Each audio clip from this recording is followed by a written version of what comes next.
Hello दोस्तों, मेरे video में आपका स्वागत है। आज जो हम कक्षा 10 का एक इम्पोर्टेंट सवाल हल करेंगे। देखो सवाल क्या है। आंधी आने से एक पेड़ टूट जाता है और टूटा हुआ भाग इस तरह मुड़ जाता है कि पेड़ का शिखर जमीन को छूने लगता है और इसके साथ 30 डिग्री का कोण बनाता है। पेड़ के पाद बिंदु की दूरी जहाँ पेड़ का शिखर जमीन को छूता है 8 मीटर है। पेड़ की ऊंचाई ज्ञात कीजिए। देखो दोस्तों, मान लो यहाँ पर ये बी और डी, यहाँ पर ये जो बी डी है एक पेड़ है दोस्तों। ये देखो ये पेड़ है बी और डी, मैंने एक पेड़ बना दिया यहाँ पे।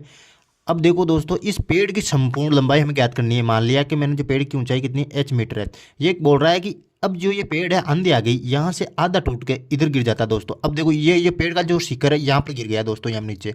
अब ये पेड़ का शिखर जो जमीन पर गिरा, ये जो है जमीन के साथ 30 डिग्री का कोण बना रहा है, उन्नयन कोण दोस्तों। तो ये 30 डिग्री का यहाँ पर कोण बना दिया।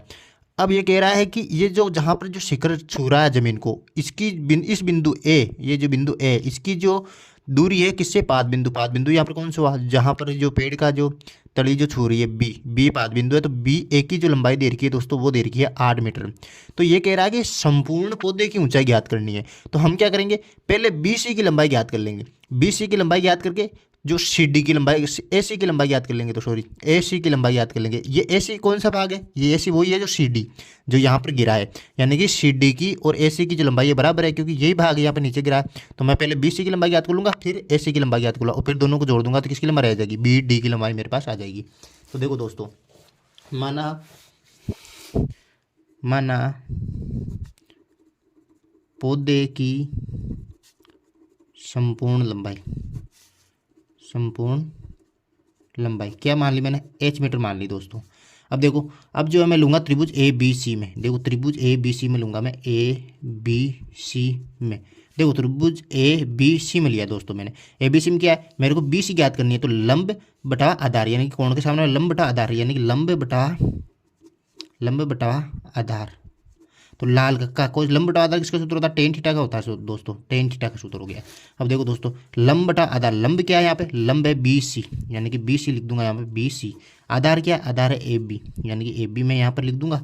और टेन और थीटा का मान कितना है 30 डिग्री, तो मैं टेन 30 यहाँ पे लिख दूंगा दोस्तों। अब देखो बी सी का मान कितना है, बी सी हमें ज्ञात करनी है। देखो बी सी हमें क्या ज्ञात करनी है, बी सी का, बी सी रखो। ए बी का क्या है, ए बी बटा 8 हो गया। ए बी का मान मैंने 8 लिख दिया। टेन 30 का मान जो होता है 1/√3, तो 1/√3 में यहाँ पे लिख दूंगा दोस्तों। अब देखो 8 को मैंने 1 से गुणा करूंगा और बी सी को √3 से गुणा करूंगा। देखो √3 बी सी, मैंने वज्र गुणा कर दिया दोस्तों। यहाँ पे √3 को बी सी से गुणा किया, 8 एकम, ये हो गया 8। अब दोस्तों देखो, ये √3 इधर आएगा तो बी सी बराबर मेरे पास आ गया 8/√3 मीटर, यानी कि बी सी की जो लंबाई हमारे पास आ गई।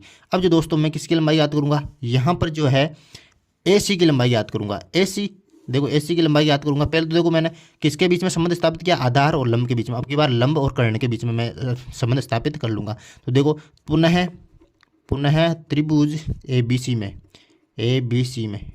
लो। देखे ए बी सी में क्या याद करना है, लंब बटा कर्ण, यानी कर्ण याद करना है ना। तो लंब बटा कर्ण ले लो, यह आधार बटा कर्ण भी आप ले सकते हो। तो मैं लंब बटा कर्ण ले रहा हूँ, लंब बटा कर्ण, या आधार बटा कर्ण ले लो। 8/√3 फिर कैलकुलेशन में मिस्टेक होगी। तो आधार बटा कर्ण, आधार बटा कर्ण किसका सूत्र होता है, कोस थीटा का। तो कोस थीटा लिखो यहाँ पे, कोस थीटा लिख लो यहाँ पे ना। आधार का मान, आधार ए बी, तो ए बी हो जाएगा ए बी। कर्ण क्या है, कर्ण ए सी, ये हो गया ए सी बटा कोस थीटा दोस्तों।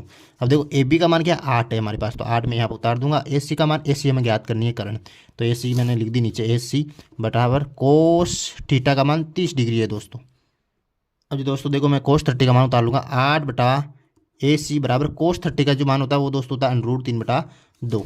अब जो मजर गुणा कर दूंगा, 2 को 8 से गुणा किया था मेरे पास 16, और √3 ए सी बराबर 8 दूना, ये हो गया मेरे पास 16 दोस्तों। अब देखो ए सी बराबर 16/√3, यानी ए सी का मान कितना आ गया, ए सी का मान आ गया मेरे पास 16/√3। और बी सी का मान कितना है, बी सी का मान आ गया मेरे पास 8/√3। अब दोस्तों, अब देखो दोस्तों, यहाँ पर जो हम पौधे की संपूर्ण लंबाई याद करेंगे। पौधे की लंबाई कैसे हो जाएगी, देखो अब क्या करूंगा, देखो ये वाला जो भाग है यहाँ पर गिरा हुआ है, तो पूरे पौधे की लंबाई क्या हो जाएगी, मैं बी सी को और ए सी को जोड़ दूंगा दोस्तों। तो देखो एच बराबर, पौधे की लंबाई क्या मानी थी मैंने, एच मानी थी संपूर्ण लंबाई। एच बराबर क्या हो जाएगा, एच हो जाएगी बी सी, यानी कि B C plus C D. C D को क्या लिख सकता हूँ मैं, ए सी लिख सकता हूँ। ए सी और सी डी क्या बराबर है, यानी कि ए सी। तो देखो एच बराबर जो है बी सी का मान कितना है हमारे पास, बी सी का जो मान है दोस्तों 8/√3। ये हो गया 8/√3 प्लस AC का मान, AC का आया 16/√3 दोस्तों। अब देखो H बराबर √3, √3 का लेसे लिया तो कितना आया √3। अब देखो ऊपर कितना होंगे, √3 का भाग दिया, √3 में एक बार, 1 को 8 प्लस एक बार, 1 को करो 16, 8 दिए कितने होते 24/√3। अब दोस्तों देखो यदि आप वज्र गुणा वो परिमेयकरण करना चाहो तो परिमेयकरण कर सकते हो। 24/√3 गुणा √3 को √3 से गुणा कर दो ऊपर नीचे 24/√3 और नीचे कहते हैं √3 को √3 से गुणा किया तो कितना है 3, 3 8 24, यानी कि 8√3 मीटर जो है संपूर्ण पौधे की लंबाई हमारे आप पास आ गई। Very simple. अगर मेरा ये वीडियो आपको पसंद आया तो please like share and subscribe my channel. Thank you.